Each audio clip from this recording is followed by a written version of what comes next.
ಏ ಬಾಯಿ ಮುಚ್ಚು. ಅಕ್ಕ ಅಕ್ಕ ಏನೋ ತಮ್ಮ? ಒಂದ್ ನಿಮಿಷ ಬಾ ಕೈಲಿ.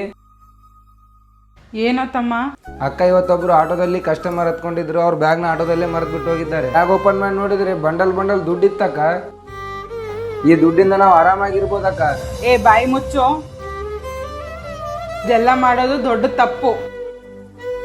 ನಮ್ಮ ಥರನೇ ಅವ್ರ ಮನೆಯಲ್ಲೂ ಏನೇನೋ ಪ್ರಾಬ್ಲಮ್ ಇರುತ್ತೆ. ಅವ್ರು ಅದ್ರಗೋಸ್ಕರ ದುಡ್ಡು ಕೂಡಿಟ್ಕೊಂಡಿದ್ರೆ ಏನು ಮಾಡ್ತೀಯ? ನಾವು 100 ರೂಪಾಯಿ ಕಳ್ಕೊಂಡ್ರೆ ಇಷ್ಟು ಗಾಬರಿ ಆಗ್ತೀವಿ, ಅವ್ರು ಅಷ್ಟು ದುಡ್ಡು ಕಳ್ಕೊಂಡಿದ್ದಾರೆ, ಅವ್ರು ಎಷ್ಟು ಗಾಬರಿ ಆಗ್ಬೋದು. ಈ ದುಡ್ಡು ಹೆಂಗಾದ್ರೂ ಮಾಡಿ ಅವ್ರಿಗೆ ಕೊಟ್ಬಿಡು. ಸರಿ ಅಕ್ಕ, ಅವ್ರ ದುಡ್ಡನ್ನ ಅವ್ರಿಗೆ ವಾಪಸ್ ಕೊಟ್ಬಿಡ್ತೀನಿ. ಈ ಬ್ಯಾಗ್ನಲ್ಲಿ ಒಂದು ವಿಸಿಟಿಂಗ್ ಕಾರ್ಡ್ ಇದೆ, ಅವ್ರಿಗೆ ಕಾಲ್ ಮಾಡಿ ಅವ್ರ ದುಡ್ಡನ್ನ ಅವ್ರಿಗೆ ವಾಪಸ್ ಕೊಟ್ಬಿಡ್ತೀನಿ. ಸರಿ, ಒಂದ್ಸರಿ ಆ ನಂಬರ್ಗೆ ಕಾಲ್ ಮಾಡಿ ನೋಡು.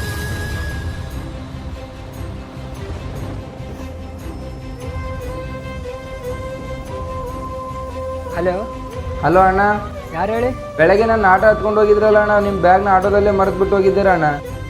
ಅಣ್ಣ ಅದು ನಮ್ಮ ತಾಯಿ ಆಪ್ರೇಷನ್ ಅಂತ ಇಟ್ಟಿರೋ ದುಡ್ಡು ಅಣ್ಣ. ಅದು ದುಡ್ಡೇನಾದರೂ ತಂದ್ಕೊಡ್ಲಿಲ್ಲ ಅಂದರೆ ನಮ್ಮ ತಾಯಿ ಕೊನೆವರೆಗೂ ಕುರುಡಿಯಾಗಿ ಹೋಗ್ಬಿಡ್ತಾಳೆ ಅಣ್ಣ. ಪ್ಲೀಸ್ ಅಣ್ಣ ತಂದ್ಕೊಡಿ ಅಣ್ಣ. ಅಣ್ಣ, ಈ ದುಡ್ಡು ಕೊಡ್ಬೇಕಂತಾನೆ ಫೋನ್ ಮಾಡಿದ್ದೀನಿ. ನೀವು ಎಲ್ಲಿದ್ದೀರಿ ಹೇಳೋಣ, ನಾನು ಅಲ್ಲೇ ಬಂದು ದುಡ್ಡು ಕೊಡ್ತೀನಿ. ಹಾಂ ಅಣ್ಣ, ಇಲ್ಲೇ ವೀರಾಂಜನೇಯ ದೇವಸ್ಥಾನದ ಹತ್ರ ಇದ್ದೀನಿ ಅಣ್ಣ, ಇಲ್ಲೇ ತಂದ್ಕೊಡಿ ಅಣ್ಣ. ಸರಿ ಅಣ್ಣ, ನೀವು ಎಲ್ಲಿದ್ದೀರಿ ಹೇಳೋಣ, ನಾನು ಅಲ್ಲೇ ಬಂದು ದುಡ್ಡು ಕೊಡ್ತೀನಿ. ಸರಿ ಅಣ್ಣ, ಹುಷಾರಾಗಿ ಬೇಗ ಬಾ ಅಣ್ಣ. ಸರಿ ಅಣ್ಣ. ಅಕ್ಕ, ಈ ದುಡ್ಡು ಕೊಟ್ಬಿಟ್ಟು ಬರ್ತೀನಿ. ಸರಿ, ಹುಷಾರಾಗಿ ಹೋಗ್ಬಾರು. ಸರಿ ಆಯ್ತಕ್ಕ.